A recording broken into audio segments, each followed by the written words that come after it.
Welcome to Dodgers Dawgs as part of the Dodgers Daily Network. Casey Porter here.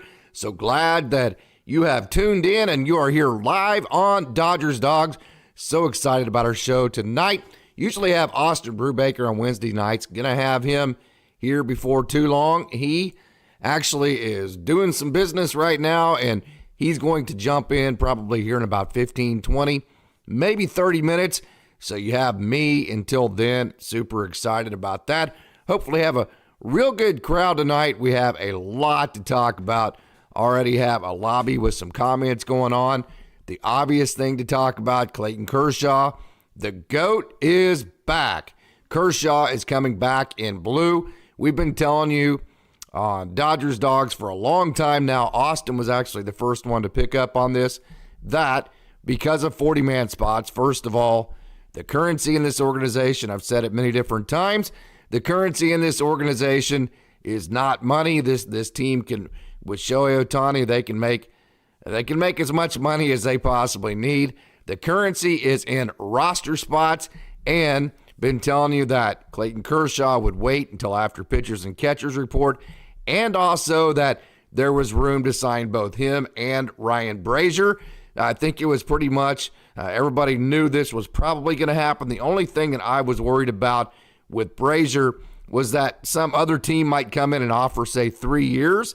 The Dodgers did give him 2 years, which is kind of against what they like to do. They don't like to give relievers multiple years. They did that, and they did it against analytics because we've said, when you give up a Caleb Ferguson, you're going against, hey, you need a lefty. If you just crunch the numbers and you look at roster spots, if everybody's healthy, then a guy like even Alex Vesia does not have room on the 26-man roster. So the Dodgers went against analytics. They went against the fact that, hey, we need a high-leverage lefty, we need this or that. And they just said, to heck with it. We like Ryan Brasier. We trust him. We trust him to get big outs. And, by the way, Ryan Brasier is good against lefties. So if you could look at it both ways, they went against analytics in the sense that they didn't, they gave up a lefty to get a righty when we've been saying forever what they actually need is that high leverage lefty to get the left-handers out. But at the same time, you could also say that they are following analytics because Ryan Brasier is good against lefties. Plus also, I've also been saying this, don't forget about that as we have a great lobby logging in right now. Just want to remind you also, Austin Brubaker will be joining the show here before too long. He has got some things that he's having to work on. He's had a super busy week. So, hey, I will take him whenever he hops on. I've got the call waiting right here. As soon as he does that, we will hop him in here and we will get after it. So, So, as soon as he hops onto this, he's going to be here just any second now, and we will go from there. So, again, Ryan Brasier, you could say maybe that's an analytical move. Maybe that's not. Caleb Ferguson, so you say, well, you needed a lefty. It's as simple as this, and we had this on our Hot Take Monday. We covered that. The only reason the Dodgers would keep Caleb Ferguson, because Caleb Ferguson did not have minor league options. That's also why they got rid of Yency Almonte. If you remember that, Austin also predicted that when the name Yency Almonte was not even thought of by anybody to be the guy that would either be get DFA'd or traded, and Victor Gonzalez. The reason why those guys are the ones that the Dodgers are moving right now is because they don't have minor league options. We've talked about this many, many, many different times. You sign a Tyler Glass now. Yamamoto's used to having a 6-man rotation. We've already seen James Paxton with the health issues. Clayton Kershaw, health issues. Dustin May, who knows? Bobby Miller, still a rookie. So you have so much volatility. Blake Trinan, he's coming back, and who knows how healthy he's going to be. If Daniel Hudson ends up on your 26-man roster, who knows how that's going to play out. So there's so much health volatility to this. The Dodgers are going to have as many spots as they possibly can in their bullpen that they can have guys that they can send down to Oklahoma City. So you look at Matt Gage. As a matter of fact, let's get some video up of Matt Gage, so you don't have to look at me at this point, and we can actually get some video up on him. So let me do that right now and get that. There you go, right there. There's Matt Gage right there. So we can watch him pitch here. So Matt Gage, you say, well, they get him back for Caleb Ferguson. It looks like the Dodgers gave away more than they got back, but it makes total sense for a lot of reasons. Number one, the most important reason is Matt Gage has minor league options. Now, he is on the 40-man roster, so the Dodgers, they did not clear 40-man roster space. That part of it is tough because now, like a River Ryan, whoever it may be, an Alec Gamboa, they still have to hope for some reason why a 40-man roster spot would open. So you did not clear space on your 40-man, but you did acquire another lefty, 30-year-old with major league experience that has minor league options. So now let's look at it. J.P. Fireeisen, minor league options. Alex Vesia, minor league options. Obviously, the Michael Groves, the Emmett Sheehan's, the Kyle Hertz, the Landon Knacks, they all have minor league options. So the only guys that don't have minor league options are the guys like Evan Phillips, are the guy. Brasier Gratterall, by the way, has a minor league option. The Dodgers could use that if they're in a scenario to where they just get desperate and absolutely have to have somebody that can come up and provide length. So they're going to use all these guys that have options, and they're going to send them down to bring up a new guy like a Michael Grove that can go out of your bullpen and give you 3 or 4 innings and give you extended length. And that is the insurance plan behind having a major league staff that has so much volatility to it that we have seen, I've already covered. And so where it made sense, the Caleb Ferguson deal, was that you added more flexibility to your 26-man roster for that up-down train. That's why it happened. Whether you like it or not, that's a whole nother thing. It simply came down to the fact that the Dodgers did not trust Caleb Ferguson enough to keep him on the 26-man roster without minor league options. It's very simple. If Caleb Ferguson still had one more minor league option left, he would still be on the Dodgers roster right now. So now the Yankees got Victor Gonzalez, they got Yorbit Vivas, and now they have Caleb Ferguson. So that was an easy, that's a situation for them to where they have had a good time being trade partners with the Dodgers this season. And again, you're looking at Matt Gage there on your screen. So, hey, we have a good crowd showing up right now and want to get to the chat. And good evening again to everybody else. Mike, good evening. Thank you so much. If you have not checked out Mike's last At a Glance, it was simply fantastic. Go check that out on Dodgers Daily about another Japanese pitching prospect. Definitely want to check that out, Showtime LA. Thank you for joining. Hey, it's not Austin and Casey yet. It will be Austin here in just a second.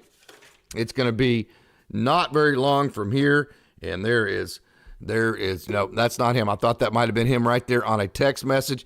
I need to answer this right quick, though, and get back to the person that is messaging me here. So give me just a second. Sorry about that. That's actually about official work right there. So I had to answer that. Okay, so Roy Estrada, good evening, Mr. Dodger Casey. Hey, good evening to yourself, Roy. Thank you so much for joining.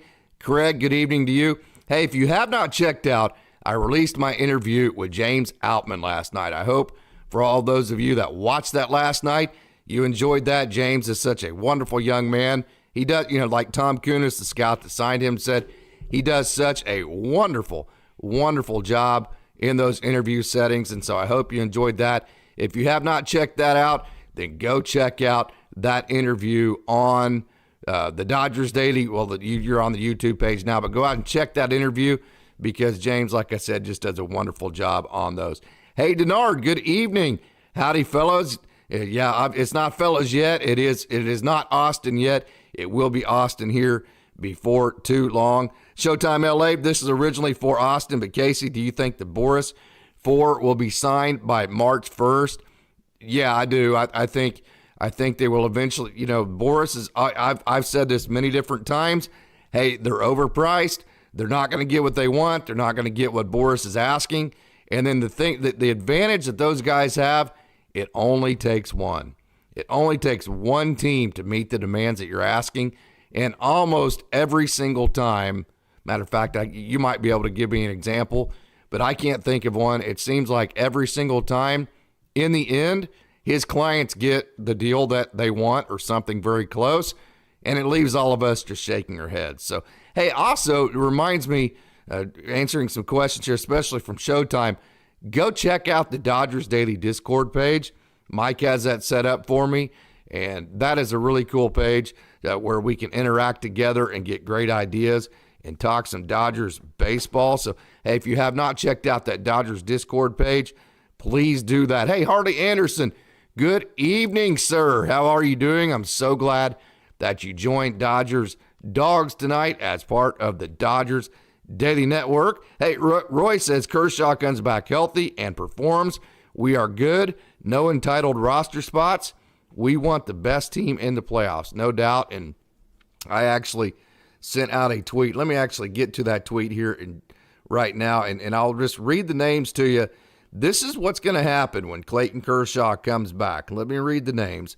When Clayton Kershaw and Dustin May return, which I think Dustin May is probably going to be somewhere July or August, somewhere in that time frame. And I also think that he probably will be a relief guy, and a relief guy that gets spread out in between relief outings. And so if Dustin May returns, I think he will. But when Kershaw and May return, let's say they both do, here's what your roster is going to look like. Ryan Brasier, so here's your pitchers. You get 13 pitchers. Count them with me. Ryan Brasier, Walker Buehler, Tyler Glasnow, Brusdar Graterol, Joe Kelly, Clayton Kershaw, Dustin May, okay, Bobby Miller, James Paxton, Evan Phillips, Blake Trinan, Yoshinobu Yamamoto, Ryan Yarbrough. That is your 13 pitchers on your roster. You know who that leaves off? This is just a mathematical equation. Those are your 13 guys that will be on that roster. You know who that leaves off? Kyle Hurt, Emmett Sheehan, Matt Gage, who the Dodgers just acquired, Michael Grove, Gavin Stone, Alex Vesia, J.P. Fireeisen, Landon Knack, Gus Farland, and Ricky Vanasco. That leaves off every single one of those guys once Clayton Kershaw and Dustin May return. So I say that only to say, Roy, that is a great point. The players that are the most deserving and the best players at that time, or whenever that time may be, are the guys that need to comprise your 26-man roster. So that is a great point. Hey, Matt Kramer, thank you so much for the super chat tonight. $10 from Matt Kramer.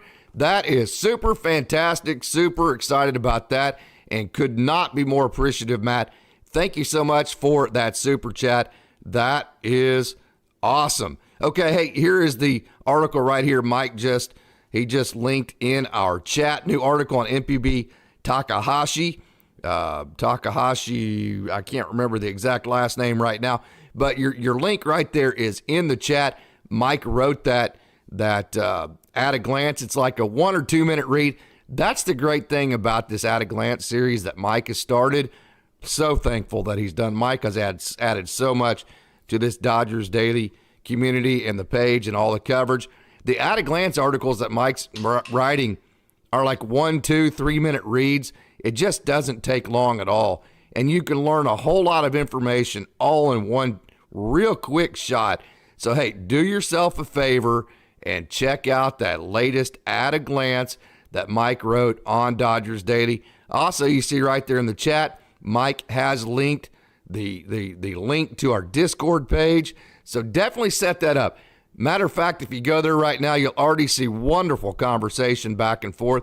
We have different pages like prospect page. We have interview page. We have all sorts of different pages where we can talk about different parts of the Dodgers.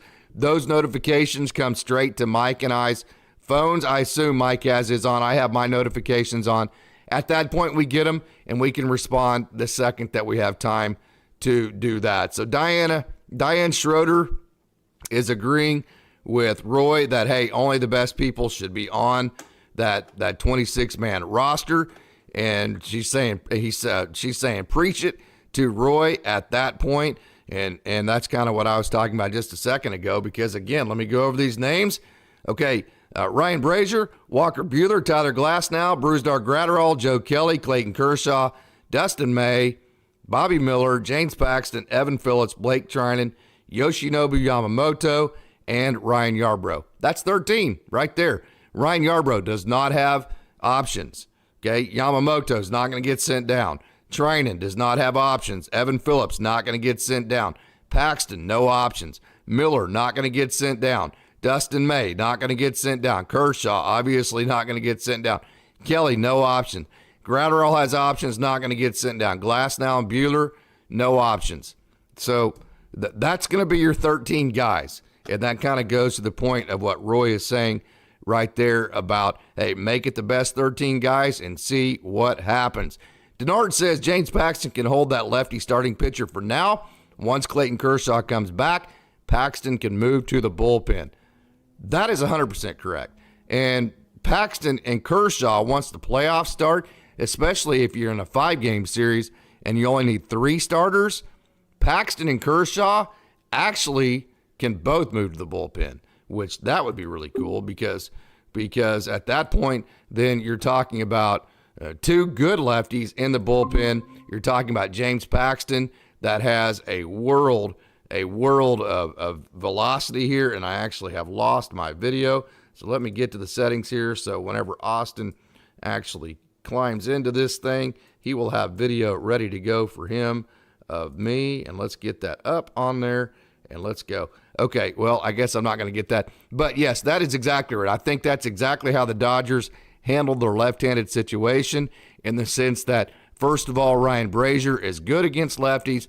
And then also, whenever you're talking about the bullpen, James Paxton and Clayton Kershaw will both be available to move to the bullpen at that time. Danielle Finn says Caleb Ferguson was a nervous wreck on the mound. I will say this, Caleb Ferguson, in my opinion, was better than, I agree that it wasn't smooth. Let's put it to you that way. I totally agree with you there, Danielle. But if you actually look at Caleb Ferguson and how he pitched with the Dodgers, and let me get to that here in just a second. Caleb Ferguson and how he pitched with the Dodgers right here. Here are his numbers. If you look at them last year, 2023, he had an ERA of 3.43, which isn't terrible. Okay, his expected numbers, 3.79 expected ERA. His fielding independent pitching was 3.34, which isn't terrible. He had a 1.3 WAR. He had a strikeout per 9 of 10.44. He had a base on ball per 9 of 3.43, and he only allowed 0.60 home runs per 9 innings. So when you actually look at how he did, it wasn't bad. But I do agree with you, just from a visual perspective, it just seemed uncomfortable. It wasn't something that, just looking at it with your own eyes, it was hard to trust. And I think the Dodgers felt the same way. And because of that, again, you've already got Ryan Yarbrough and Alex Vesia to cover your left-handed innings that aren't high leverage. So if you were going to use Caleb Ferguson in any other role other than high leverage, that would be duplicate. And you can't afford to have duplicate on this roster unless that duplicate has minor league options.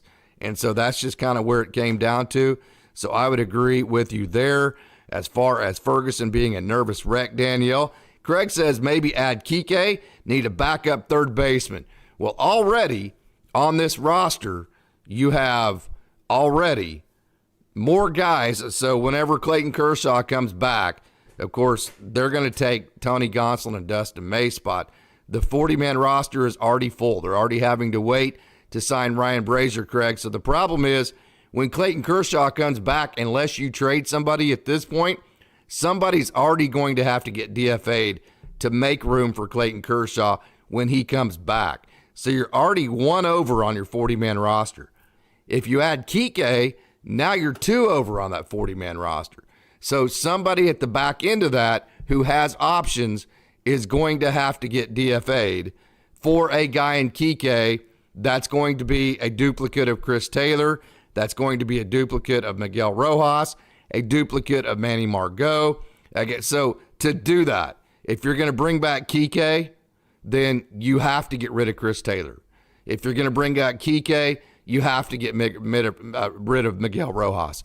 You can't add Kike Hernandez and also keep Chris Taylor and also keep Miguel Rojas and also keep Manny Margot. The numbers don't add up at that point because they don't have options. Roy says Mike can be the DoorDash for Muncie. Yeah. Okay, Denard, Dave Roberts misused Caleb Ferguson. Caleb never had a settled role.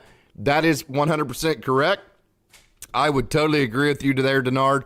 But I will say this, the Dodgers, if you look at how these guys are used in the minor leagues, if you look at how they do everything, other than a couple of guys that are very established, I mean, the roles changed, and I would agree with you being an opener and all that kind of stuff.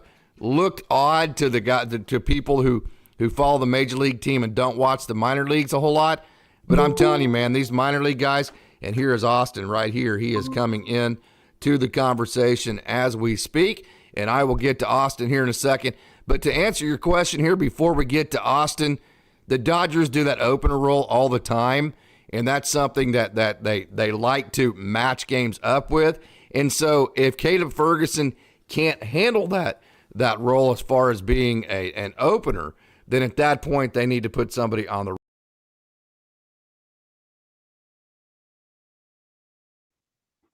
Brubaker is in the house. So, hey, Austin, thank you so much for joining, my man.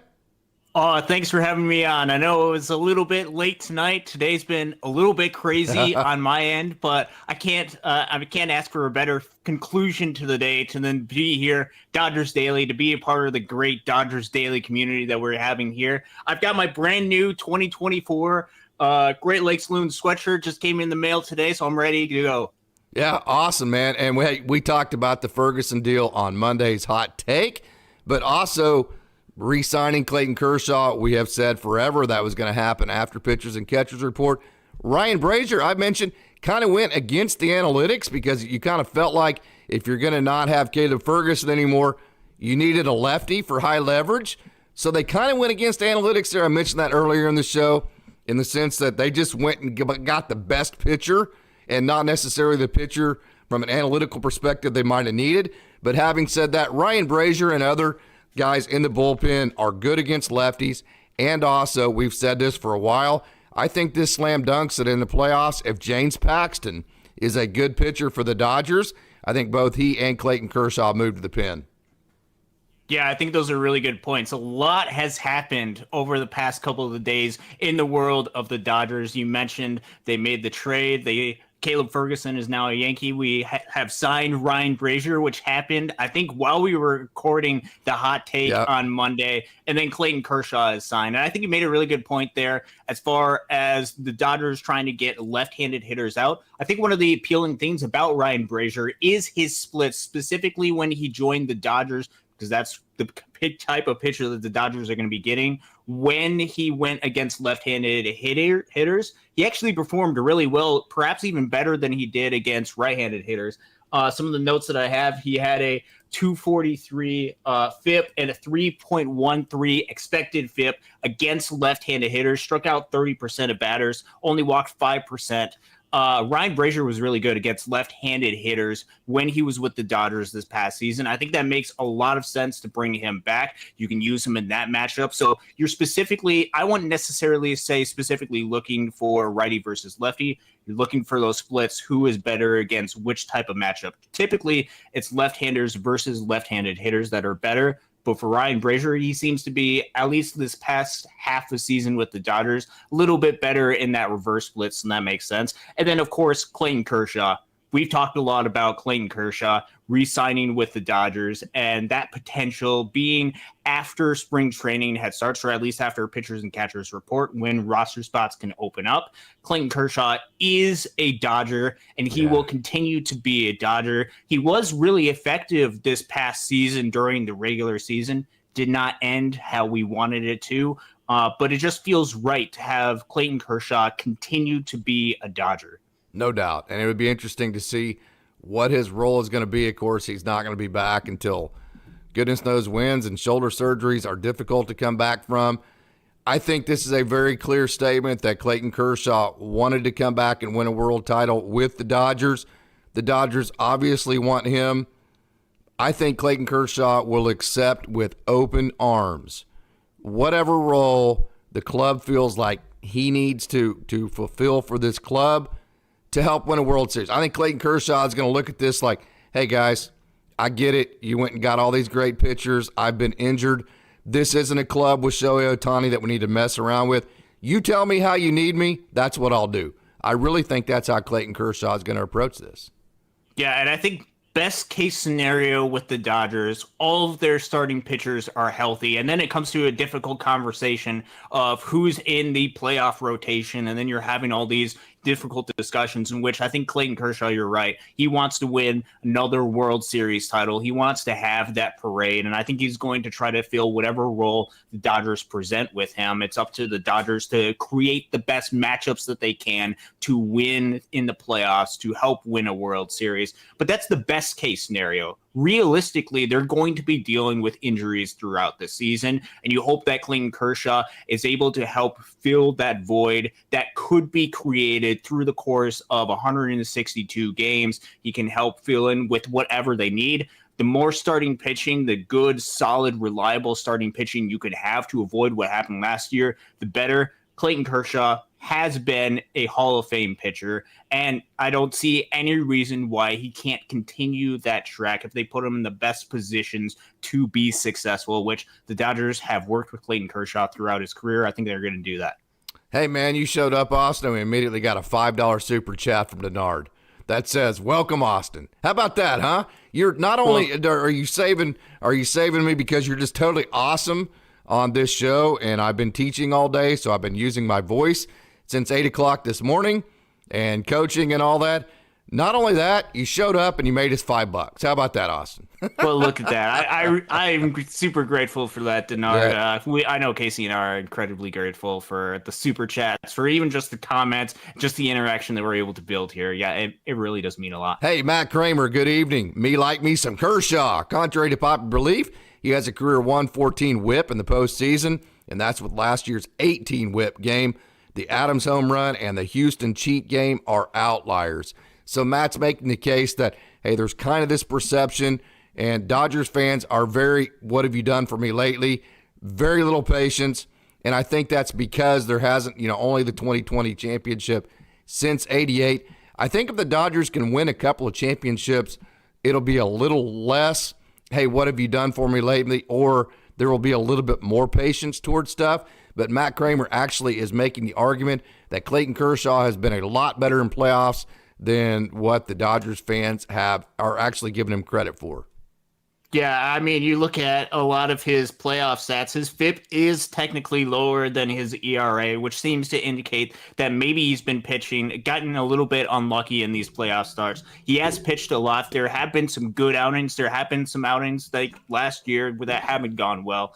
But you look at the overall profile of Clayton Kershaw as a pitcher throughout the regular season, he has been absolutely dominant. And typically when you're talking to these front offices, when you're talking to these organizations, they're looking for more of those large samples to make a determination on a pitcher. And Clayton Kershaw has proven through the course of his career that he is a dominant, effective pitcher. It'll be interesting to see how he's able to come back off of this injury as he's getting into the later stages of his career, as his Dodger tenure is winding down and his baseball tenure is winding down.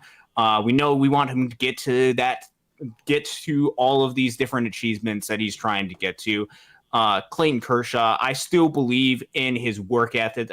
I still believe in his ability to come in and be an effective pitcher for the Dodgers. It'll be interesting to see how the Dodgers are able to utilize them and how much they want to rely on him after he comes back from injury, because I think that's going to play a really key important part, because they don't want to rush him back, especially if they don't need to. They have a lot of depth. They have a lot of guys that they can call up from the minor leagues. They can call up Emmett Sheehan. They can use a Kyle Hurt, a Landon Knack, a Michael Rove, all of these different guys to help ease Clayton Kershaw into the rotation, to ease him into innings and make sure that when he comes back, he's as effective as possible. No doubt about that. Hey, we got another super chat. Austin Roy Estrada, $9.99. Hey, Roy, thank you so much. Roy's always here on Dodgers Dogs with us, doing this show together, and we always appreciate Roy and all of his wonderful contributions to Dodgers Dogs as part of the Dodgers Daily Network. Check this out, Austin. You're going to love this. Let's go, Dodgers. Big and strong, right? World Series in 2024, not waiting. Shut up, haters. I love that. The smack talk is coming out early from Dodgers fans. Let's go, baby. Let's get it strapped up. Oh, it's a new year. We are just, 2 days away from pitchers and catchers report. It's practically here. Just a couple more sleeps until pitchers and catchers report, which means spring training is upon us, which means 2024, the year of the Dodgers, is upon us. All right. Hey, Matt Kramer says Caleb wanted to be a starter. As far as Caleb Ferguson, is he going to be a starter for the Yankees? For the Yankees, I don't envision it. I think they have enough depth as far as the starting rotation, or at least they have several different arms that they can utilize. I'm not sure how good the depth is as starting pitcher, but if you look at Fangraphs, their starting rotation is filled out right now. I would guess he could potentially see maybe some more opener type roles, kind of similar to what we saw from him. I like openers personally. Yeah, I think with that you can create different matchups and utilize them the best that you possibly can. So that's more of what I would envision him having, especially because the Yankees traded away a lot of their relief depth to get in a Juan Soto. So they're needing some more of that relief depth. I think he's going to fit in fairly well there, along with Victor Gonzalez in that Yankees bullpen. Perhaps there can be opportunities that arise throughout the season, but at least initially, I don't envision that for him. But I'm not an expert on Yankees. This isn't Yankees Dogs. Yeah. This is Dodgers Dogs. So we'll see what happens. We'll be rooting for Caleb Ferguson as he continues on with his professional career, as with everybody else who leaves this organization. No doubt about that. Hey, Mr. John Rod 77, the interview with Altman it was awesome. Altman is really humble and down to earth, man. Thank you so much for that. I love talking to James Altman. He makes it so easy. I mean, it's not like you're having an interview. It's like you're just having a conversation. Have you had a chance to check out that interview, Austin? Yes. Yeah. I was actually watching it, or at least had it on a little bit while I was doing some work. I was able to listen to it. Yeah. No, it was a really good interview. James is just a cool guy. Yeah. He is super, super humble. You're 100% correct, John Rod. And that's why people love him so much. That's why he's one of the most popular Dodgers already. Hey, Sean. I love it when Sean joins. Sean is one of the best baseball minds that you will ever come across. Sean says great points on Caleb Ferguson. He voiced some discontent with the way he was used in L.A. Fresh start in New York will probably be good for him, and we got young pitching in return. Win-win. I love that, the way he put that. Fresh start. It's not always that, hey, it's not that this group isn't good or this group's not good. It's just sometimes you need a fresh start. You need a new voice. You need a new whatever. We've mentioned that with Dave Roberts. Even if it's not bad, sometimes you just need a fresh start, right? I'm not saying that that's the case with Roberts right now, but if they ever did move on, I think that would be the reason for that. But that's a great point that, hey, it may do Caleb Ferguson a lot of good just to get a fresh start, if nothing else.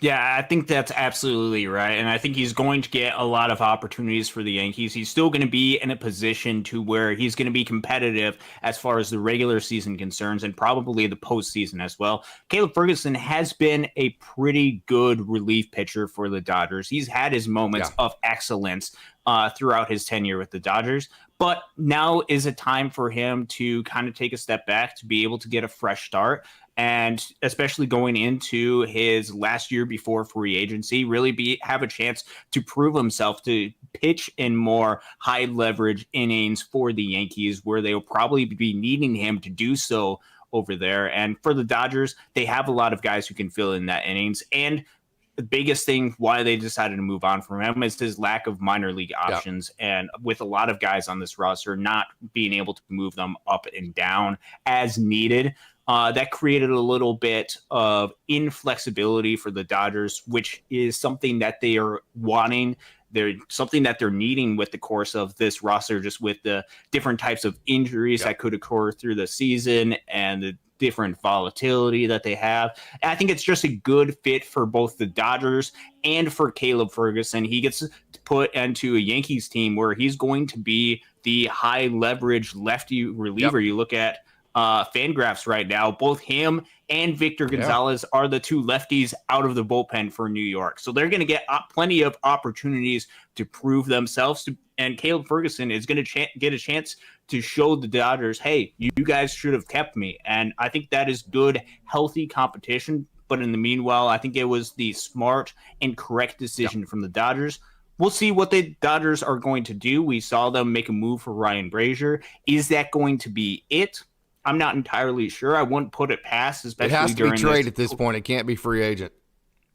Yes. Yeah, it's going to have to be through some sort of trade if you just look at where the free agency sits and as far as some of the needs that the Dodgers could have. You could see them maybe going after a high leverage lefty. I don't know if they're going to do that now. They could very well wait and see how things go, see who in the relieving market as far as trade pieces is hot at the time.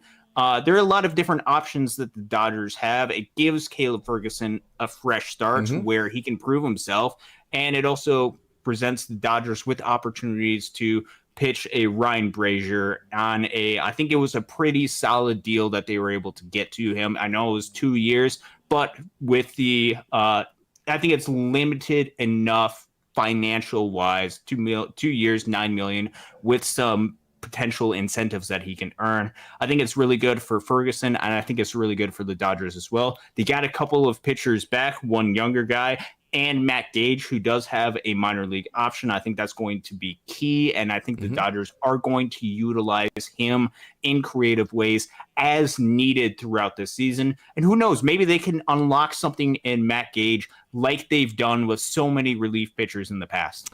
I'm going to say this, so we don't like to second guess. If there's something we don't like, we say it, and then if it happens to be that way, it happens to be that way or whatever. So I'm going to say it right off the bat. I mean, Shohei Ohtani, awesome. Yoshinobu Yama, there's my Dodgers dogs in the background, by the way. Hey, they are awesome. We've been doing some loving all night long, watching some TV. So they're in a pretty good mood tonight. So obviously Shohei Ohtani, awesome. Yoshinobu Yamamoto, awesome. Not going to lie, I wasn't super excited about giving away Johnny DeLuca and Ryan Pepio. Wasn't super excited about the return of Manny Margot. And then whenever the difference in that deal, Tyler Glasnow signed for 5 years. So there is no way that you can't say that the Dodgers, as much as I love Pepio and DeLuca, you can't say that the Dodgers shouldn't have done that deal. The Dodgers had to do that deal especially considering you needed the upside of Glasnow, right? And I'm getting kind of to my point overall towards the end of this. You're looking at dealing Victor Gonzalez and Yorbit Vivas for Trey Sweeney, a guy who adds depth at the shortstop position at the upper levels of your minor league system that you didn't have. And you didn't have room for Victor Gonzalez or Yorbit Vivas, who are both on your 40-man roster. You re-sign Ryan Brasier, you re-sign Caleb Ferguson, and then you, instead of getting Jesus Luzardo, you go get a guy that we said at the trade deadline last year should have been the guy that got the Dodgers targeted because of the profile that he brings, and he can be that high riding four-seam lefty in the pen in the playoffs. So regardless, okay, you have to root for all these guys. Yorbit Vivas, Victor Gonzalez, Caleb Ferguson, Johnny DeLuca, Eddie's Leonhardt, who was DFA'd last year, Ryan Pepio, Michael Busch. The Dodgers had to trade him. They got Jackson Ferris back, which as far as getting a prospect was a good return. I still would have liked to have seen them do him for like a Corbin Burns, something like that. But for getting a prospect, that was a great deal. So even if Michael Busch goes out and has a great year and Victor Gonzalez and Caleb Ferguson do well with the Yankees, Yorbit Vivas and Eddie's Leonhardt end up being starters for the Tigers and Yankees, Johnny DeLuca plays the way that we think he will. Ryan Pepio pitches as good or somewhere close to Tyler Glasnow, which is totally possible because he actually outperformed him last year, right? Even if all of that happens, correct? The Dodgers still made every correct move based on the decision they had at the moment. So even if all of that proves out, there is no second guessing, in my opinion.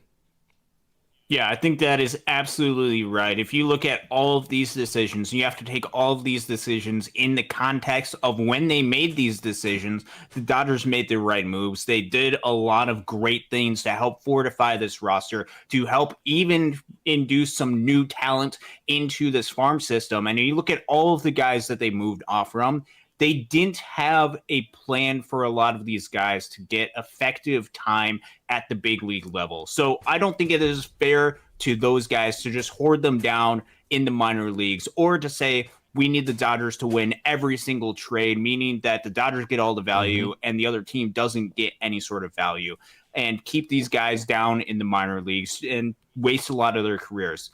These guys are going to get opportunities. It's going to be exciting for both Casey and I because we've watched these guys grow through the minor leagues. It's like we've watched these guys play for the Dodgers for several years and see them succeed. It's like watching Cody Bellinger go on to another organization and succeed. We've seen these guys. We've watched these guys grow up through the system. Now they're getting their opportunity elsewhere. We're going to be excited about these guys, and we want them to succeed. We don't want them to perform poorly just so we can say that the Dodgers won a trade. Agreed.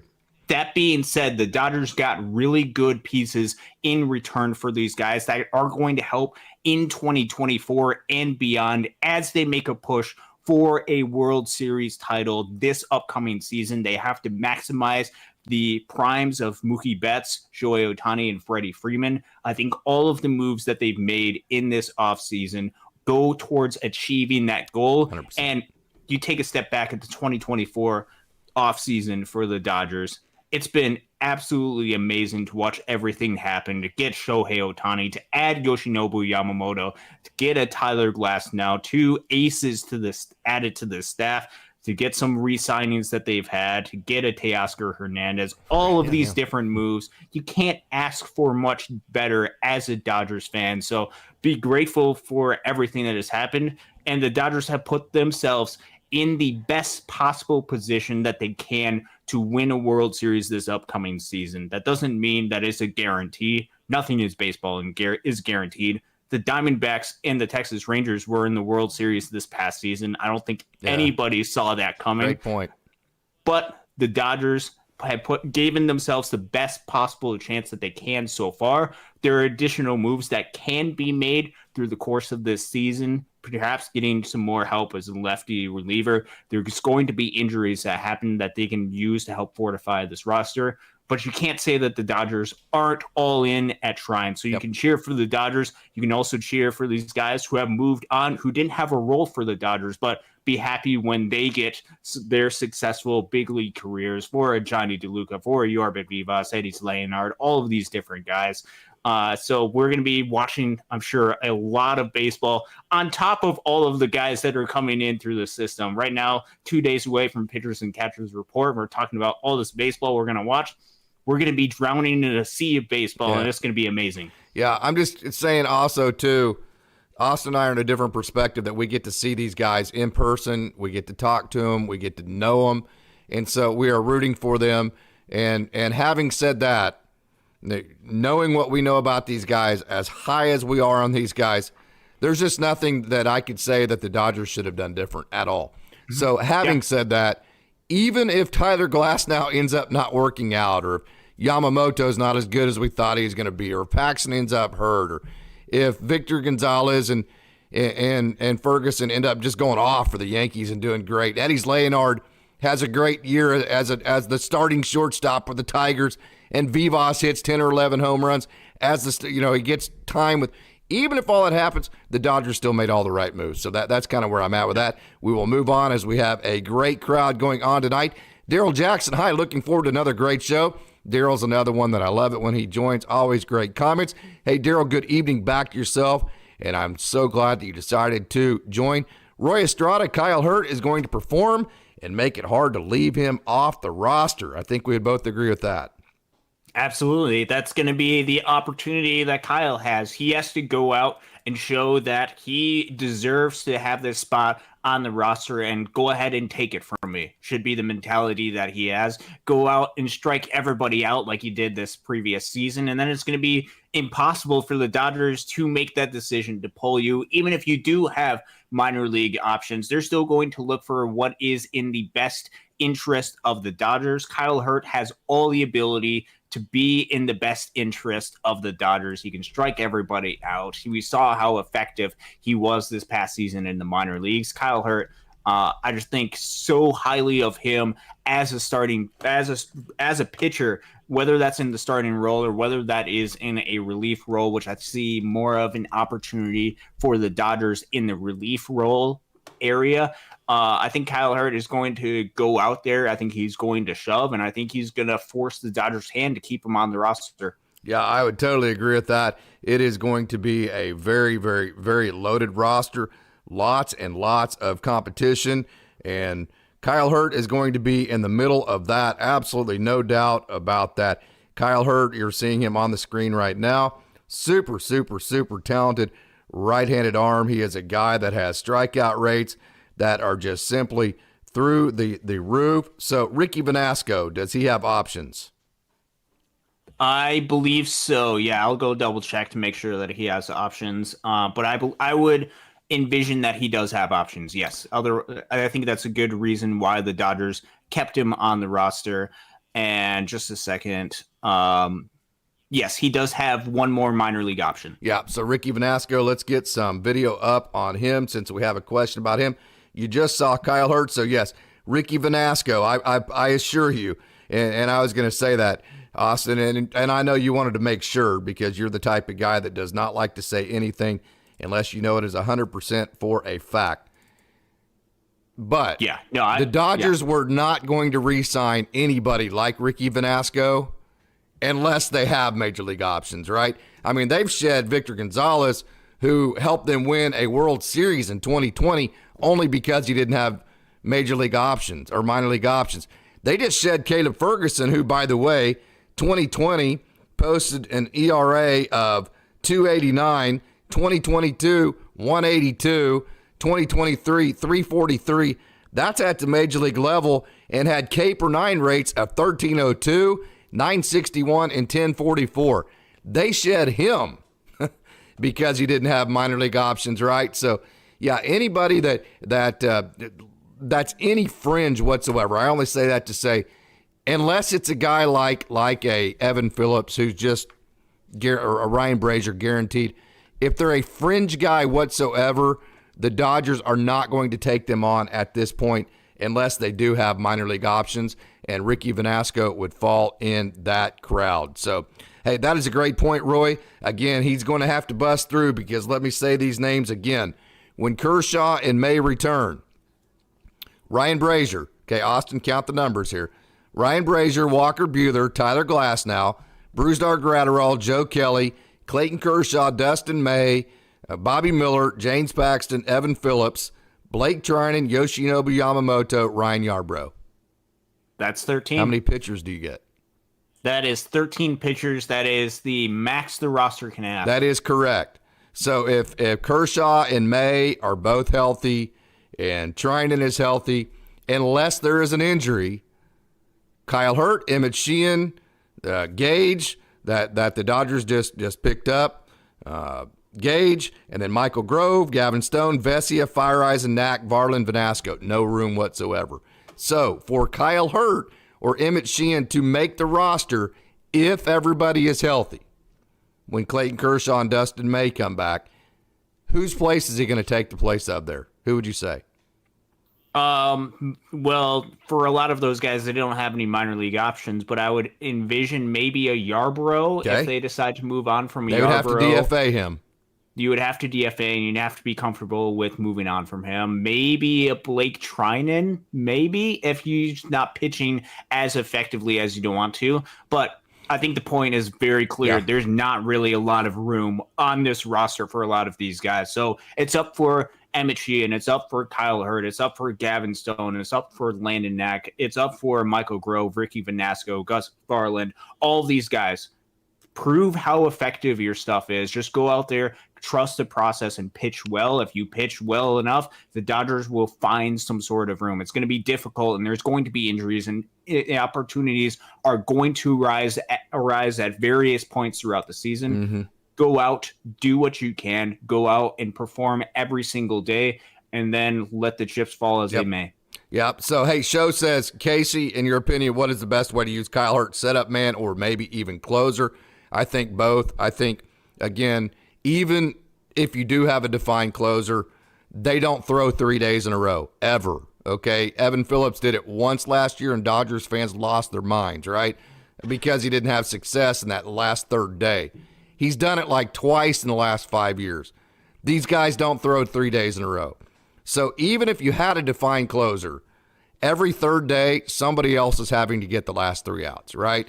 So you're having kind of that quasi situation anyways. So I think what Kyle Hurt does, you don't say, this is this guy every day. The Dodgers just don't ever say, this is this guy every day. This is that guy every day. They just don't. They like to have more flexibility. So Kyle Hurt is going to be that Evan Phillips guy. He's going to be the Brusdar Gratterall guy. He's going to be the Blake Trinan guy. If Blake Trinan, the Joe Kelly guy, if Joe Kelly is healthy, there are going to be times where he gets the last 3 outs. Will that be, say, a defined closer for that night? Yes. So I think there are times where he will get the last 3 outs. I think there's also times where he's going to get the second to last 3 outs in the 8th inning. I also think there's going to be times to where he pitches the 4th, 5th, and 6th innings. I think there's going to be times where he's an opener. Let's see how far he can go. I think he's going to be used in every which way the role. The Dodgers can figure out how to be creative to use him. And again, it's going to take opportunity, because once Buehler and May get back, and Buehler and May and Kershaw, you already have your 13 spots sewed up. So it's going to take opportunity. Yeah, that you mentioned a lot of different areas where Kyle Hurt can pitch. He's like a utility player, except for on the pitching side, because he can fill any type of role that you want. He's been a starting pitcher throughout his career in the minor leagues. But we mentioned he can pitch in high leverage relief roles. He can pitch as more of a swing piggyback type pitcher. He can set up games. He can potentially close games, because we've seen him pitch in high leverage situations. And as he gets more experience in that, I think he's going to get more comfortable and his swing and miss stuff is really going to play up. I think there's a lot of different roles that you could see him use in this. And just like utility players are really valuable for the position player side, I think a utility type pitcher could be incredibly valuable for the Dodgers. And I think that's something that they're going to have to very highly consider. They can use Kyle Hurt in really whatever situation they want. Yeah, and we have a comment here from Norm Lee that I agree with, but I would say this. Norm Lee says if Emmett Sheehan is shoving, they are not going to send him down. It all depends on how each pitcher is performing, is what Norm Lee is saying. Don't disagree with that. But having said that, let me ask you this question, Norm. Let me throw the names at you again. When Kershaw may return and Buehler, you have Brasier, Buehler, Glasnow, Gratterall, Kelly, Kershaw, May, Miller, Paxton, Phillips, Trinan, Yamamoto, Yarbrough. Yarbrough doesn't have options, so you'd have to DFA him. So to keep Emmett Sheehan or Kyle Hurt on the 26-man roster, my question at that point would be, who does he replace? That has to be your question at that point. Who does Emmett Sheehan or Kyle Hurt replace at that point? Hey, Danielle, does Vanasco does have options? Yeah, hey, Larry Partridge, thank you, Larry, so much for joining. Why is Yarbrough on the roster over Hurt or Sheehan? The 26-man, because he doesn't have options. So what options are is you have 3 years of option periods. Once your contract is selected by the Dodgers, you're looking at Emmett Sheehan right here. Once they select your contract, you then have 3 years of option periods to where you can be sent back down to the minor leagues and back up. And so when you are a guy like Ryan Yarbrough who are past those 3 years, now the only way the club can remove you off that 26-man roster and send you back down to the minors is if they designate you for assignment. At that point, then every other club in the in Major League Baseball has the ability to sign you, and the Dodgers get literally absolutely nothing back for you at that point. So the only way Ryan Yarbrough is not on this roster, 26-man roster, is if the Dodgers literally give him away for absolutely nothing through a DFA setting. That's exactly why Ryan Yarbrough would be on the 26-man roster instead of Emmett Sheehan or Kyle Hurt, because he doesn't have options. Yeah, the Dodgers have to be comfortable with the depth that they have on the pitching side to at least get them through the regular season before they decide to move on from Ryan Yarbrough. Yep. And if you're looking at, for especially a lot of these younger starting pitchers, and when Walker Buehler comes back into the rotation, he would be probably candidate number one going into the season as far as one of these young guys to replace him. But the Dodgers have to be comfortable with the amount of innings that they're giving these guys. They have to be comfortable with the fact that there could still be an injury that occurs. And Ryan Yarbrough has been effective as a swingman. I don't envision him being the playoff type pitcher, at least going into this season right now. But he can provide you innings, and it could be a similar situation to where maybe they try to move off from him. Maybe they tried to trade Ryan Yarbrough to a team that desperately needs innings.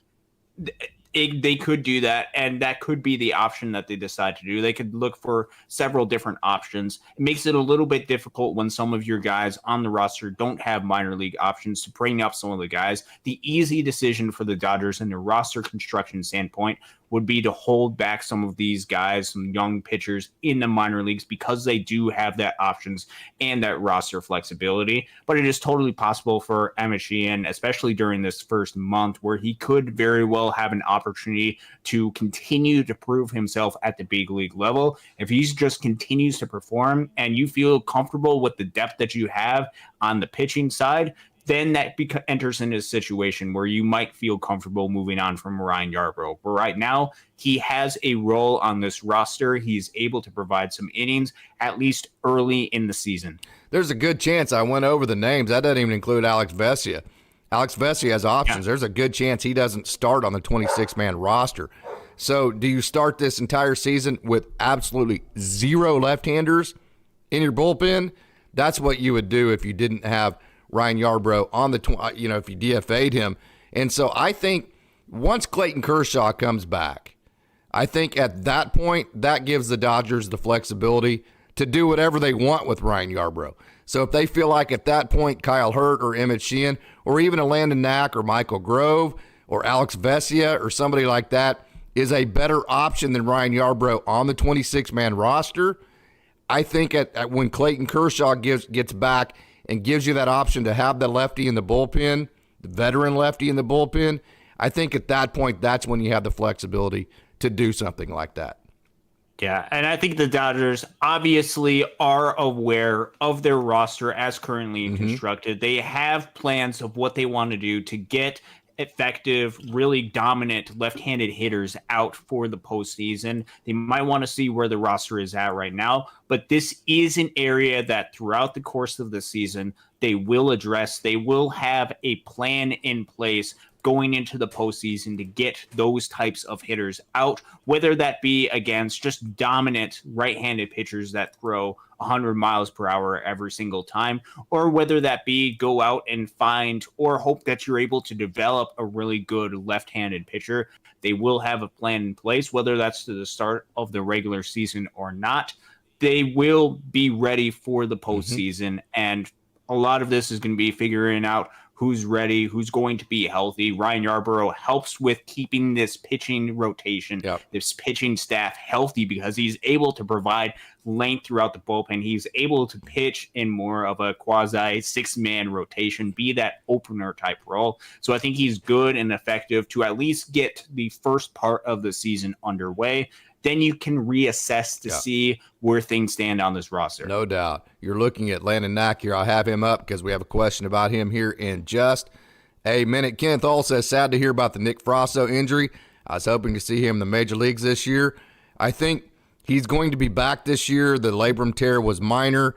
I mentioned on a couple of Sundays ago that he had shoulder surgery, and the Dodgers were kind of, iffy and back and forth. Again, this is Landon Knack you're seeing. I'm playing a video on him because we had a question on him coming up. And so I do think by the time he gets back, there's just not going to be time to incorporate him into a major league setting. So I would have to think the shoulder surgery that Nick Frasso is going through, by the time he gets back, it will be too late to incorporate him into the major leagues unless you have like a 10 to 15 game lead on the D-backs at that point. Would you agree, Austin? Yeah, I would have to envision that unless there's a whole bunch of different injuries and they need a Nick Frasso to come in and help fill in the void. You don't want to rush him back from these injuries. We wish him the quickest and best recovery, but you want him to be healthy when he's able to come back. And they're going to ease him in. They're going to have him go through some rehab starts, even when he's in the minor leagues, if he's able to come back, which I'm assuming that he will this season. Nick Frasso is still incredibly talented, and I still think he will be that incredibly talented pitcher after he's able to recover from this injury. But it's going to take more time than we had anticipated going into the season with the news of this injury. We wish him the best, and we're excited to see what he's going to be able to do for the Dodgers in the future, which the timeline, instead of 2024, looks like it's 2025. No doubt about that. So this is Landon Knack. Daryl Jackson asked, how could Landon Knack and Kyle Hurt be used? I can tell you this, Landon Knack, whether it be a starter, piggyback, whenever he comes into a game at the major league level, they are going to be asking Landon Knack to go multiple innings. Landon Knack is a 4-pitch strike thrower. He's very skilled. They're going to ask him to change speeds. They're going to ask him to probably get through a lineup twice would be my guess. Now, you might call it a starter, piggy, whatever you want to call it. I'm going to say bulk inning guy. I think his role is going to be bulk inning. Would you agree, Austin, with that? Yes? Yeah, I'd agree with that. Yeah. Okay, and I say that also because Landon Knack in Oklahoma City. Okay, listen carefully because this is unbelievable. And Alex Freeman told me this. Couldn't believe it. He is the only starting pitcher with AAA Oklahoma City all last year that completed 7 innings. It happened one time by one pitcher, that a pitcher in Oklahoma City went 7 innings.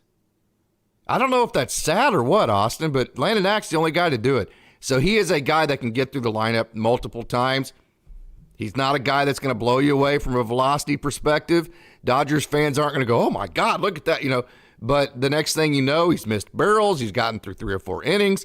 He's gotten through, a lineup, and he's done a good job, right? That's kind of Landon Knack. Yeah, it is a brand new game of baseball, especially pitching strategy-wise. Just over the course of the past 10 to 15 years, that seems to be the way the game has trended as far as efficiency, as far as maximizing the innings that you have, as opposed to providing length. And I think that really seems to highlight it. Landon Knack is going to, when he arrives, provide those bulk type innings for the Dodgers. And he's going to have a chance to prove himself at the big leagues. And we've seen his journey through the course of his minor league career. I'm pretty excited to see what he's able to do in the opportunities that he's going to get with the Dodgers. They're going to try to make sure that they keep Glasnow, Yamamoto, Miller, Buehler healthy for the postseason. And so I think there's going to be opportunities for Landon Knack to come up in bits and pieces through the course of the season and be able to pitch at the big league level, which I'm sure is a dream come true for him. No doubt about that. Hey, Sean, I love it when Sean this is a question that you don't get very many other places. As good as Dodgers content as they're out there, this is one of the few places you'll get a question like this or a statement like this. Sean says, Paul Sporer said during a chat on Fangraphs, he thinks Hunter Fiducia gets a shot at the backup catcher spot in spring. That would put him on the 26-man roster. There's no way from a numbers perspective the Dodgers can carry 3 catchers on the 26. I just don't see from a mathematical perspective how that's even possible to do that. So I think it would have to be either Hunter Fiducia or Austin Barnes. So for somebody like that to make that statement, they would then also have to account for what do they think the Dodgers are going to do with Austin Barnes. Sounds unrealistic with Barnes, but do you think he considers 3 catchers? So go through the numbers again, okay? how in the world can the Dodgers? So let's go through the Dodgers roster right now, and let's pull that up. I'm gonna pull it up right now. Austin, go ahead and talk about Hunter Fiducia just a second while I get the Dodgers roster up. Yeah, I think Hunter Fiducia did a really good job this past season. He showed a lot of growth, especially offensively. He can hit quite a bit. He had a really good WRC plus, a little bit over 100, which especially for a catcher is incredibly good. Catchers typically have a WRC plus average, maybe around 90-ish, just because there's so much that you have to do defensively. And he's shown that he can be a pretty good, solid defensive catcher as well. I think Casey made a really good point. It's going to be incredibly difficult, not just for this Dodgers roster, but for most rosters to hold 3 catchers, because that's eliminating one of your position players. I think in the future for the Dodgers, it could possibly become realistic if they implement some of the type of roles that they've been doing in the minor leagues. You look at this past season in 2023 for the 3 main catchers that they had in Great Lakes, they only carried really around 12 position players, and they carried at least 3 catchers through the course of the season. If your catchers have positional flexibility, that creates that creates opportunities for your catcher to carry more than 2 catchers on your roster. So last year, Dalton Rushing, he caught, but he also played first base. Last year, Griffin Lockwood Power caught, but he also played first base. He also played a little bit of left field. Last year, Daniel Fernandez caught, but he also played second base.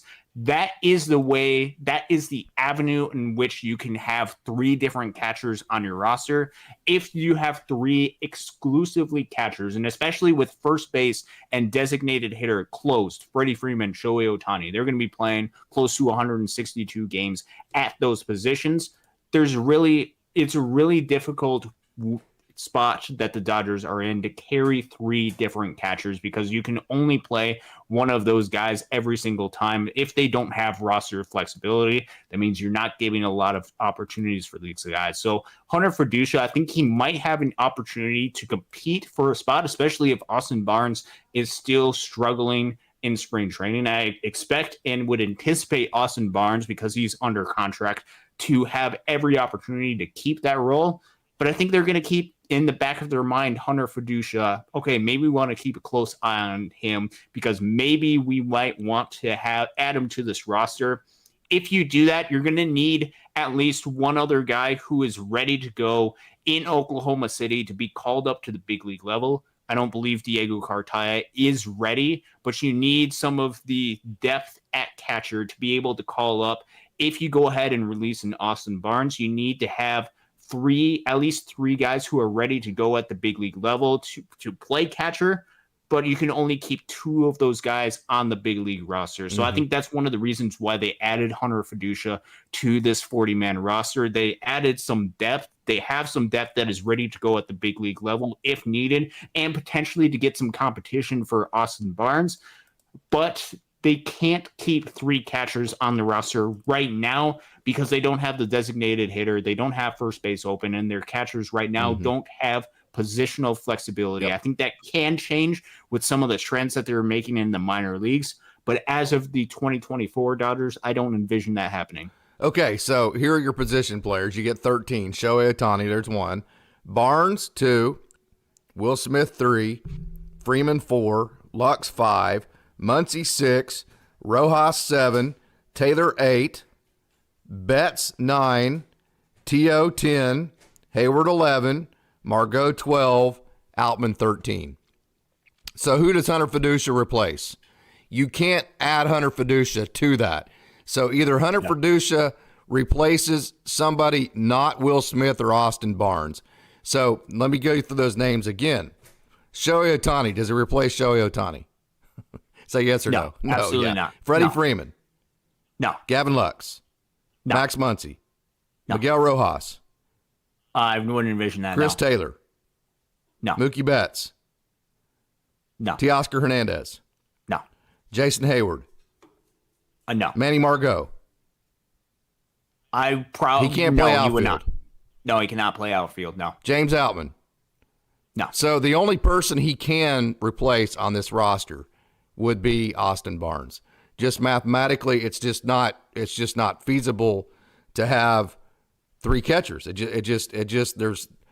Like you said, unless he can play right field, and you could remove Manny Margot because Hunter Fiducia could then also be a right fielder. So that was a great point on that. Hey, great comment there, Sean. Wonderful comment there. And Denard says Dodgers have a deep pitching staff. It's a good problem to have to start the season. I will say this, it's a good problem unless you're one of those guys that are backlogged in AA and AAA, and you're River Ryan, who's getting ready to be 26 years old and not on the 40-man yet. It's good unless you're those guys. It's a blessing and a curse to be a prospect in the Dodgers organization, because you get the best of everything except opportunity. You get almost zero opportunity. I would post on Facebook the other day, and I had even a player come on and say, yeah, hey man, it's just there's just very little opportunity, right? So it's great for the organization. It's terrible for the players because they just get almost no opportunity once they get up there. So that I would say that about that. Having said that, it is great for the Dodgers, obviously. Hey, Mike said it's been a while since they brought the D logo back to spring training. I like it. No doubt I do too. Roy Estrada, okay, they're talking back and forth. Norm says Paxton may end up being trade bait by the time Kershaw and May are ready to return if they look good. I think the trade bait would be Yarbrough before Paxton, and I think it's because of pitch profile. I think the high riding four seam that approaches 100 is something the Dodgers are going to value over Ryan Yarbrough that Paxton has. Am I off there? I would say you're probably right. As far as the pitcher that they would be more likely to move on from would be a Ryan Yarbrough. That being said, I don't think it's totally out of the realm of possibilities, although I would say it is highly unlikely because there's going to be injuries to the starting pitching. It is totally possible that they could look at the roster and say, we have a surplus of pitchers. We need to do something about this. And then you can look at a James Paxton who you have signed to a 1-year deal and say, hey, maybe we can go ahead and be creative and move on to have him fit some other area of need. Perhaps a lefty reliever if you don't want to use James Paxton as a lefty reliever, or if perhaps there's some sort of other injury that we want to move on, or if it's just, hey, we want to replenish the farm system, try to help Great Lakes win a Midwest League championship, or whatever the reasoning behind it. I don't think it is totally out of the realm of possibilities with him being on a 1-year deal, with them having so many different pitchers. That being said, I don't think it is. I think they would likely want to hold on to him because I think he can be an effective pitcher, and I think he fits the profile with what the Dodgers want, and they can utilize him in a lot of different roles, be creative, and I think he can be a really good, effective pitcher in this pitching lab that the Dodgers have. Yeah. Mr. Seabad says that Austin Barnes is going to retire and become a bench coach in Oklahoma City and be a terrible interview for Casey. I've actually talked to Austin Barnes on more than one occasion when I was on the ground crew. Great dude. He is one of my absolute favorite Dodgers, no doubt about that. I love Austin Barnes. It's business. And so, hey, I've been the one that's actually said, is there actually a better backup catcher that you can find in the major leagues that can bring more value to your club? Backup catcher wise, don't compare him to starting catchers. As a backup catcher, can you go find a backup catcher that can provide more value than Austin Barnes can based on all the things that he does? Yeah, that's a really good question, and it's one that the Dodgers are going to have to consider because on the field, obviously, especially offensively, the numbers were not good this past season, and he's in the negative WAR department, which means theoretically you could find a replacement level player that would be better than an Austin Barnes, but he still provides a lot in the clubhouse. And that is something that they have to keep in mind. Yep. They have to have some sort of stability with all of the different moving pieces that they've had, with all of the new faces that they're having in this clubhouse. I'm not saying that means you have to keep an Austin Barnes, because you want to make sure that this roster is as foolproof as you possibly can. That being said, I don't envision him having any type of big role throughout the course of the season, or any really real role through the course of the postseason, unless something terrible happens to Will Smith if he deals with some sort of injury. That's when you could say, okay, maybe we need to address this to try to find some sort of way in case that possibility happens. But right now, I think they're content with what Austin Barnes provides, and I think they have enough pieces around him to be able to have still a really good lineup, even if Austin Barnes is as good of a hitter as he was this past season. Yep. Sean says Frasso will also clear a spot on the 60-day. The problem with guys like that are going to return is that when they return, how do you clear that spot back? So whoever you put on the 40-man at that point, because Frasso's return, now you have to DFA that guy. So you don't want to get in a situation to where you put 4 or 5 guys on the 40-man just because you had openings because of the 60-day, and then come in July when these guys are coming back, you're having to DFA them all. So unless it's a guy like Gonsolin who's not going to come back for the entire year, you've got to be real careful. You're already in a situation to where you have 2 spots with Clayton Kershaw and Ryan Brasier that already have to be figured out, right? As far as you're already over on your numbers. So when guys come back, Clayton Kershaw and Dustin May, you're already going to have to figure out how do we clear those 2 spots. That's why I still say a trade needs to be in order, because I don't think the Dodgers right now, once everybody gets healthy, they have to DFA 2 guys. Yeah, they would have to look to trying to find some sort of way to designate guys for assignments. So you have to either have guys in mind that you could potentially use that to designate for assignment, or you might end up in the situation like the Dodgers were last year with an Eddys Leonard, who I'm sure they didn't want to get rid of the talent that Eddys Leonard has as far designating him for assignment, but they were forced to that with the roster situation, the roster crunch that they have. You could envision if you add too many guys to this 40-man roster, especially guys that maybe you don't even have plans for at the big league level. I think we both would love to see an Alec Gamboa or John Rooney be added to the 40-man roster. I think that would make a huge difference for them. But is that going to put yourself in a situation where July comes around, you haven't really utilized these guys, and now you might have to designate these guys for assignment just because some of the guys that are returning come back from injury? You don't want to position yourself to where that is the case, to where you either have to designate these guys for assignment or hope that you find some sort of trade partner for these guys. I think they're going to be looking for guys that can help this team to fill in those voids, that can be helpful at least for the first half of the season, maybe beyond, but they're going to have to make some decisions. And I think I trust the Dodgers front office to be able to make smart, effective decisions like they have, and they've proven through the course of this offseason that they know how to construct a really good roster. El Rojas, if the left side of the infield does not perform, did the Dodgers address it at the deadline? I definitely think they do with Gavin Lux. They could either put Rojas out there and put Lux back at second, move Mookie back out to the outfield, or they could go get a Willie Adames type. But I do think that they're going to give Gavin Lux every chance. But and Mike's saying if Lux performs as shortstop, Rojas can play some third base as well. Young says injuries happen. Someone may well be in the IL when Kershaw may come back. I think that's probably what the Dodgers are banking on at that point, no doubt about it. Tony says Dodgers will DFA Margot. I don't see that happening.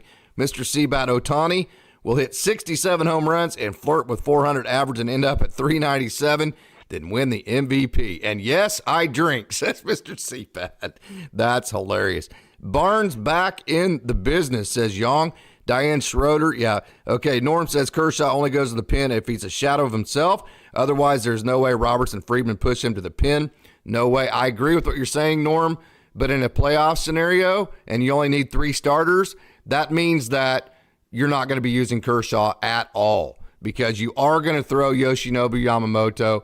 You are going to throw Tyler Glass now, and then Bobby Miller, Walker Buehler. You're going to throw Walker Buehler. You're not going to put Clayton Kershaw in over those 3 guys.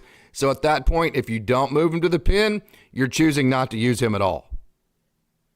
Yeah, it's going to be very interesting what the Dodgers decide to do for their postseason rotation, assuming all of these guys are healthy and the Dodgers do what they're planning on doing and giving these guys the appropriate rest and the appropriate plans to get these guys into the postseason healthy. That's going to create some difficult but good problems for the Dodgers to have, and they're going to have to make a good decision as far as what do you do with a Clayton Kershaw? Do you use him as like an opener type role where he only pitches maybe 2 or 3 innings? Do you go with a Clayton Kershaw, Bobby Miller piggyback type role, or a Walker Buehler, Clayton Kershaw piggyback type outing?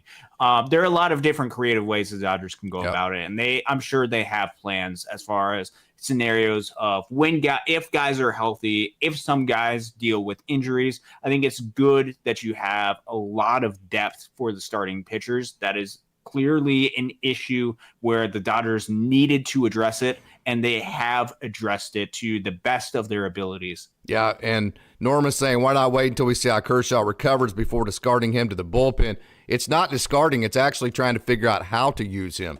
You've got your 5 starting roles put together for the regular season, and then you also have your rookies. And then in the playoffs, what I'm saying, Norm, is your first round, you're only going to need 3 starters. So if you're saying, well, by gosh, we're only going to use Clayton Kershaw as a starter, we're not going to move him to the pen, you only need 3 starters. Those 3 starters are going to be Buehler, Yamamoto, and Glass now. Then if you're saying, well, we're not going to use Kershaw on the pen, again, what you're saying there is you're not going to be using him at all just because you want to make him a starter. I'm not saying he would be relegated to the bullpen.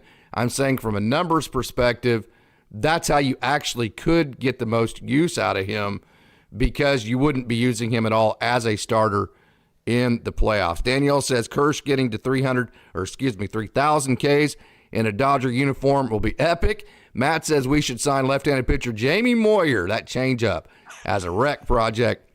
Young says, do you think the Dodgers still consider bringing back Kenley? I say no to that, Austin. Yeah, I don't envision that happening unless they desperately want a closer for the namesake of having a closer. I don't see what any type of role that he provides. You want guys that can get left-handed hitters out right now instead of a closer who is a little bit, he's not the same pitcher of what he was in a Dodgers uniform. We've seen the ups and downs of Kenley Jansen. That would be a move to replicate the past Dodgers. And this is 2024. This is the Shohei Ohtani Dodgers, where the expectation is you got to go out and win a World Series. I don't think Kenley Jansen provides the opportunity to grow up a lot of the younger guys, to give opportunities for Kyle Hurt.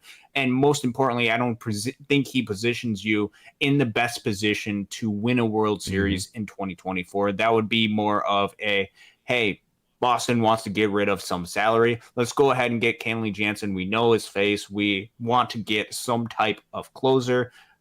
Just go out and do that. I don't think that is in the best interest for the Dodgers right now.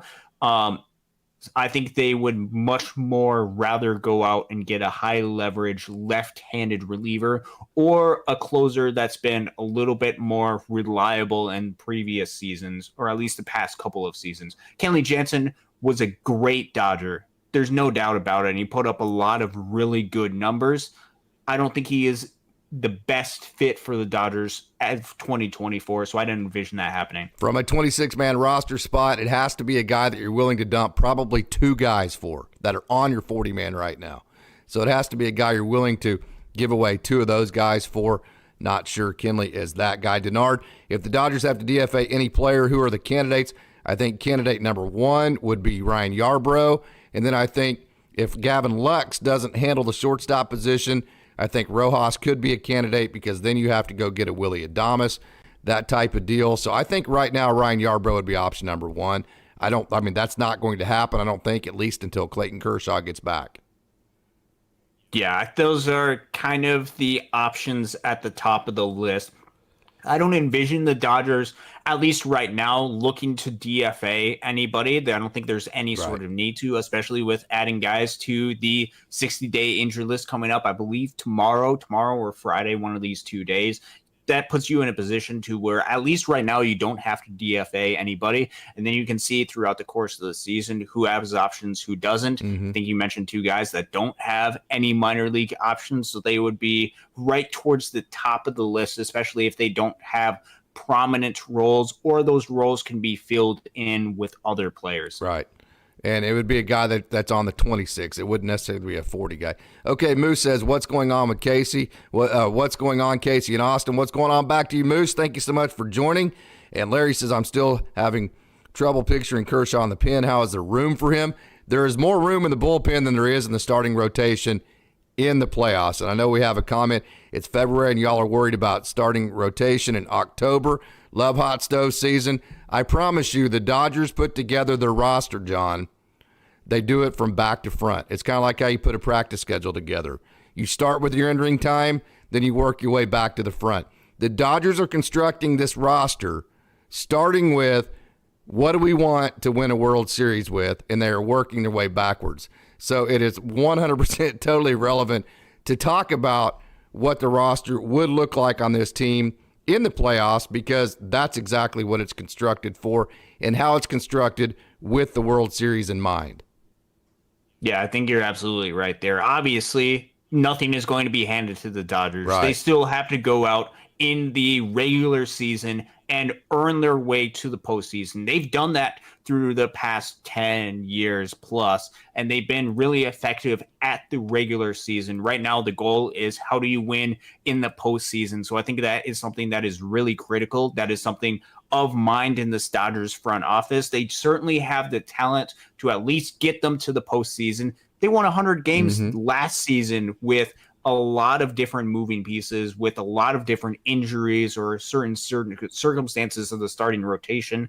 Now with this Dodgers, with the 2024 Dodgers, obviously the goal is winning the World Series. So we're trying to figure out ways in which the Dodgers can best achieve that and how each one of these players fits into that role. Okay, normally, look, if Kershaw knows he no longer has it based on his recovery, he will admit it and not put the team in jeopardy by forcing them to play him. He is, if anything, honest about his capabilities.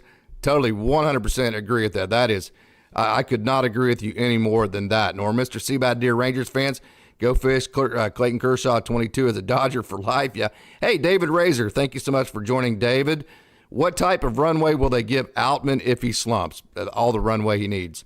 He will have all the runway he needs to the point to where any other starter, it would be the exact same as any other starter in the lineup, that exact same type of runway before they feel like they need to do something else with him. They proved that last year that they're going to give him that runway, and they will do that again this year. Denard, JP Fireeisen could be a big surprise. Is there any video on him? I actually don't have video on him. I will get some before our next show. Denard, I promise, and I'll play that on our next show. Okay, Mr. Seabad, when will shortstop Sweeney be ready for the show? Mirror image of a young Corey Seager. Let me get some video up on Trey Sweeney. When will he be ready for the show? Well, I can tell you he made it as high as AA last year, which if you make it to AA, pretty much you are in position to make the major leagues. He is going to be in AAA this year. So I would say that is at any time. Anytime the Dodgers feel like they want to bring Trey Sweeney up, you're looking at him right here. And Moose says, I didn't like the Ferguson deal unless Zuzeta is a legit talent. It just didn't make sense. We could have sold high on him. Casey, what are your personal thoughts? On the surface, I think that the piece for piece looks like that, and you're probably right, Moose. But I think for this roster, the flexibility that they needed that Caleb Ferguson doesn't have, they didn't trust him in high leverage situations, which would be the only reason they would keep him on this roster without minor league options. Although I don't think necessarily piece for piece the Dodgers won, I do think based on the situation they were in, it made sense for them to do it.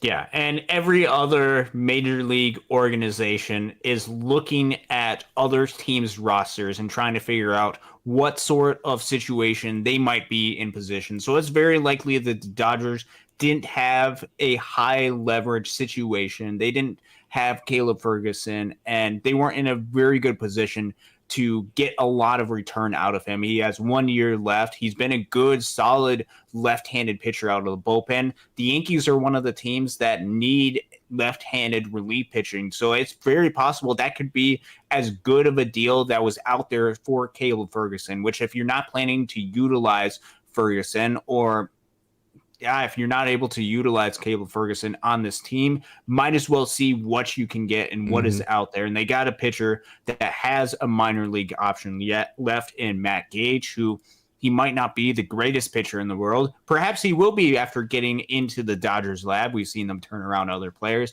They also got a young lottery ticket type prospect that they can hope turn into them. But if he didn't have any sort of role on this Dodgers team, there's no point in releasing him. See what you can get in a trade. They got him on a team. It might not be the biggest win, but the Dodgers were able to get Ryan Brasier out of him. Yep. And if they're not going to utilize him, don't just keep him on the roster just because you're stubborn and you want to get the greatest deal in the world. It was time to move on from Caleb Ferguson, so they moved on from him.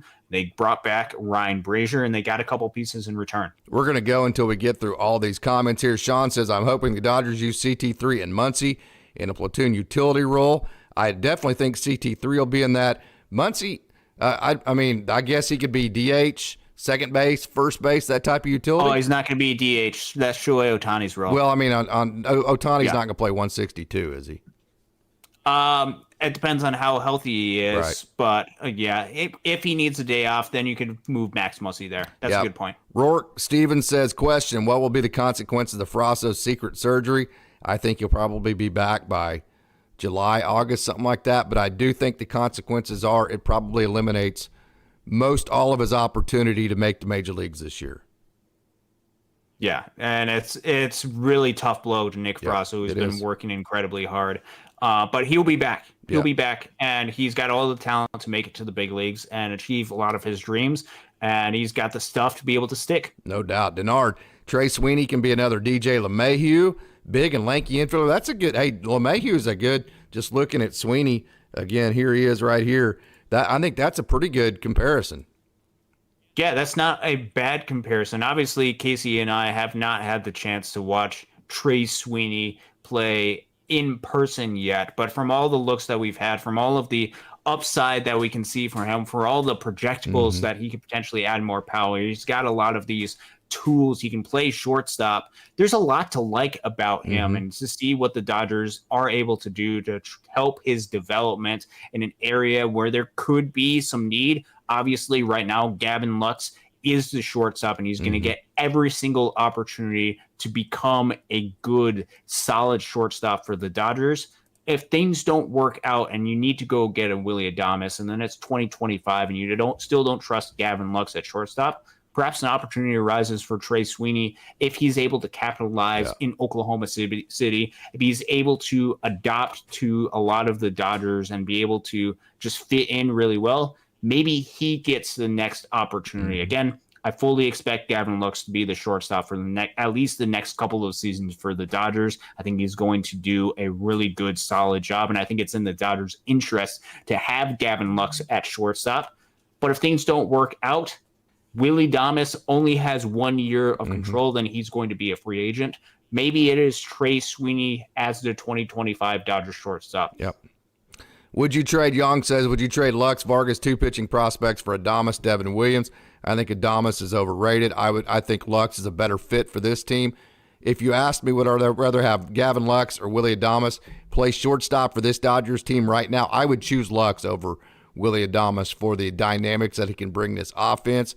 And also Devin Williams, as good of a pitcher as he is, he's duplicate. The Dodgers already have what he can bring to this bullpen.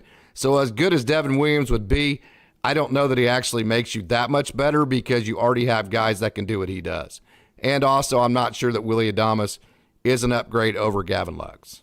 Yeah, I think Willy Adames, he would provide more assurance as far as being able to play shortstop. He's one of the best defensive shortstops in the game of baseball. He does have some power out of the shortstop position, but if it is, are you willing to give up 3 years of control of Gavin Lux? In which case, shortstops are incredibly pricey on the open market.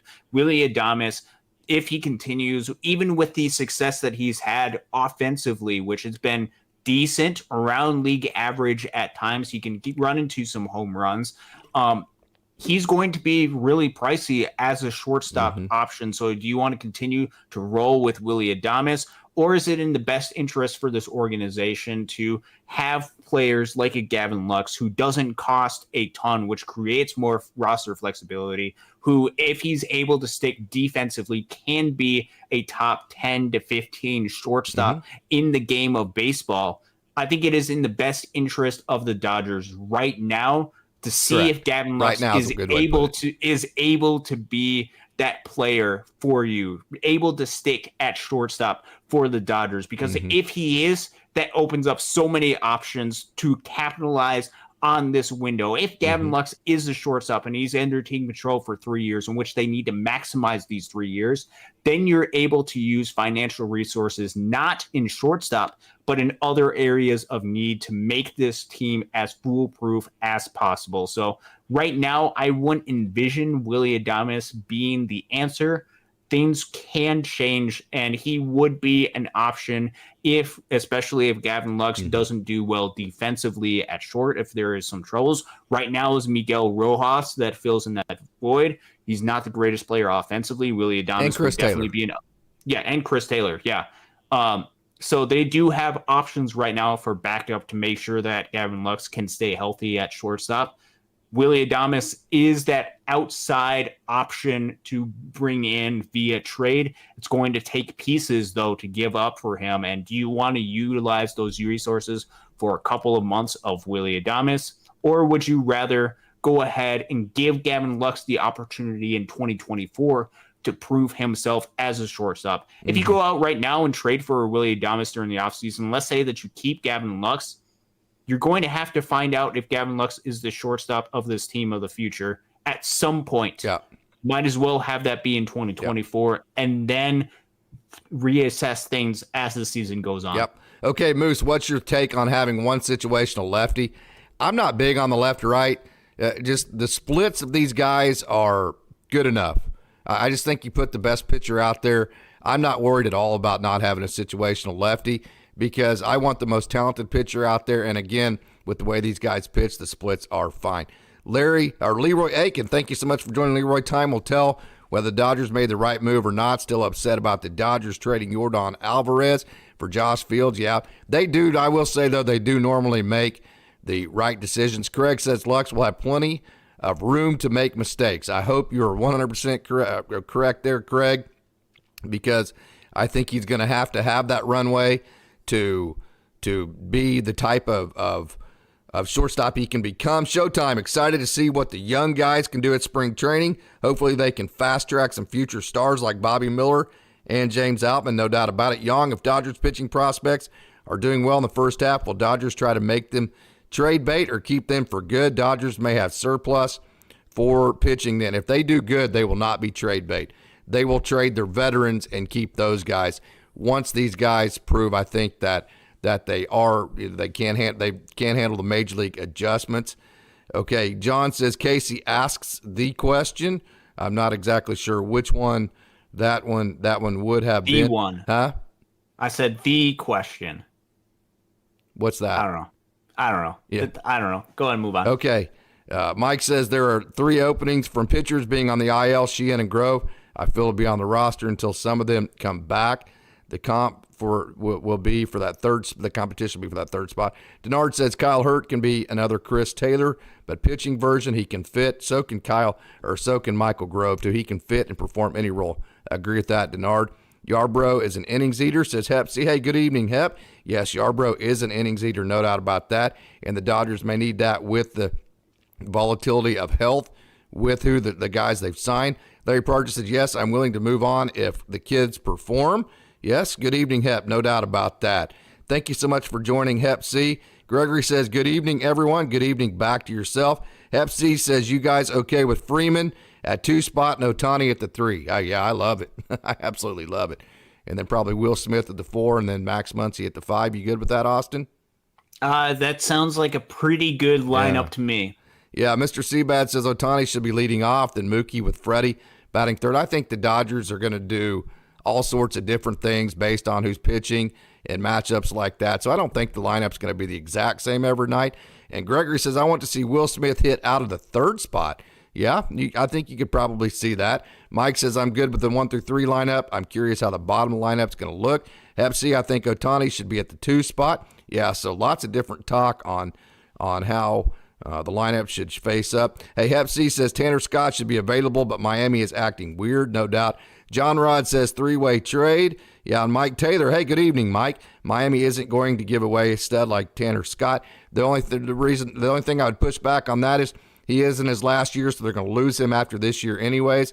And if they don't feel like they're going to make the playoffs, you might as well at least get a return on a guy like that. Hep C? Yeah, yep. And I'll add one additional point. They do have redundancy with left-handed relief pitchers, a lot of left-handed pitchers with Andrew Nardi, AJ Puck, who could very easily fill in that void, and they could get a return of prospects to help with their process of their organization. So that is an option, I would say, but it's totally up to the Marlins and how they want to go about it. Right now, they really haven't made a whole lot of moves, so I'd be curious to see what their plan is.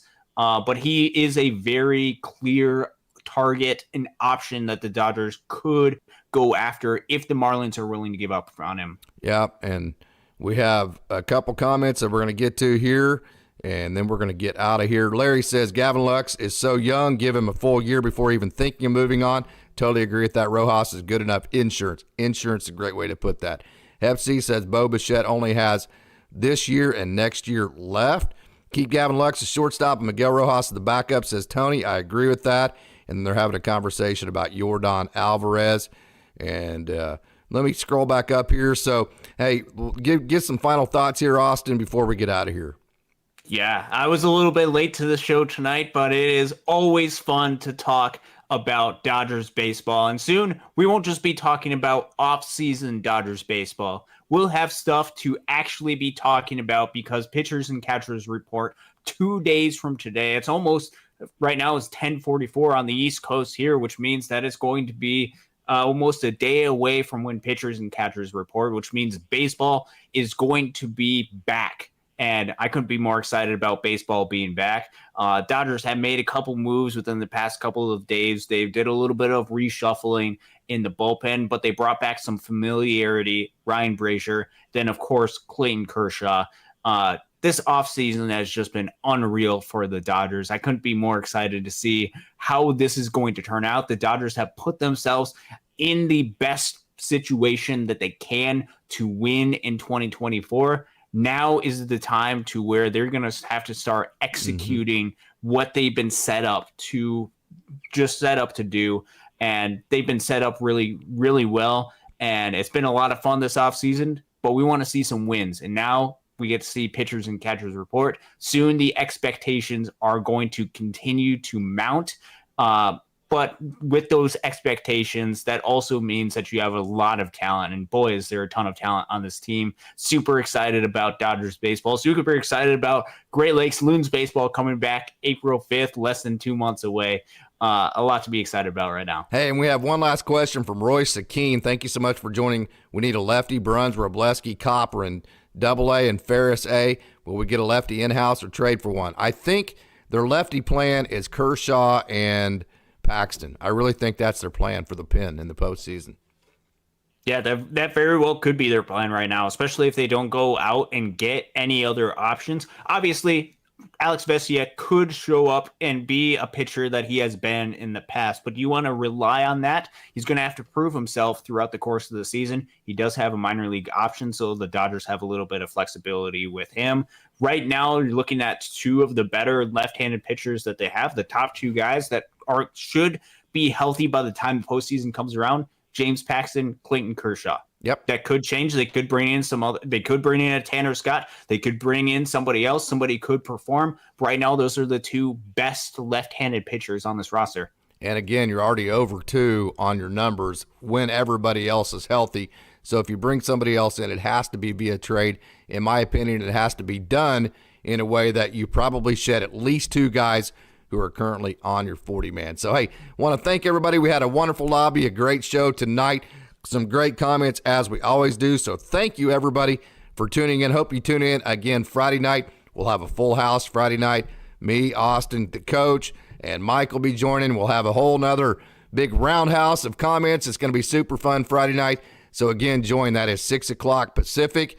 And as always, we would like to say, go Dodgers.